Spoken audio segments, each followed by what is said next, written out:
বাড়ির বউ হওয়ার পাশাপাশি আমি যে একজন ইউটিউবার সেটা কিন্তু ভেবেও ভালো লাগে। তাই বাড়ির পাশাপাশি রয়েছে আমার ইউটিউবে একটা দায়িত্ব। তাই হাতে ট্রাইপড নিয়ে লেগে পড়লাম তোমাদের সাথে আজকে রান্নার ভিডিওগুলো শেয়ার করছি। সকালের খাবার দাবার ঝামেলা শেষ করে লাগিয়ে নেবো এবার মাথায় একটু ভালো করে তেল। তবে আমি কিন্তু সকালে স্নান করে নিয়েছি, দুপুরে রান্না করার পর আমি শ্যাম্পু করে নেবো। আর আজ হলো শুক্রবার, আজ রান্না করে নিচ্ছি তিতা করলার পুর, লোকাল ডিমের ঝোল। আর এই কুমড়ো ফুলগুলো এনেছিল কালকের জন্য, কিন্তু ফুলগুলো দেখে মনে হয়েছে কালকে অবধি থাকবে না, নষ্ট হয়ে যাবে, তার জন্য আমি সুন্দর করে বড়া করে নিয়েছি। আর তিতা করলা ভালো ভালোগুলো আমি পুর করেছি, আর যে কয়েকটা পেকে গেছিল সেগুলো আমি একটু কড়া করে ভেজে নিয়েছি। আর এই ছিল আজকে আমাদের দুপুরের আইটেমস। তারপর কি আবার বিকেল লেগে পড়লাম, এবার বানিয়ে নেবো ম্যাগি।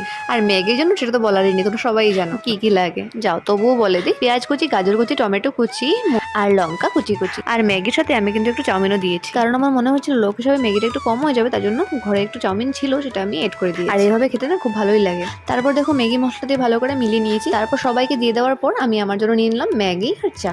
বিকেল অব্দি এই ছিল, রাতে বানিয়েছিলাম আলুর পরাঠা। তাহলে চলো টাটা।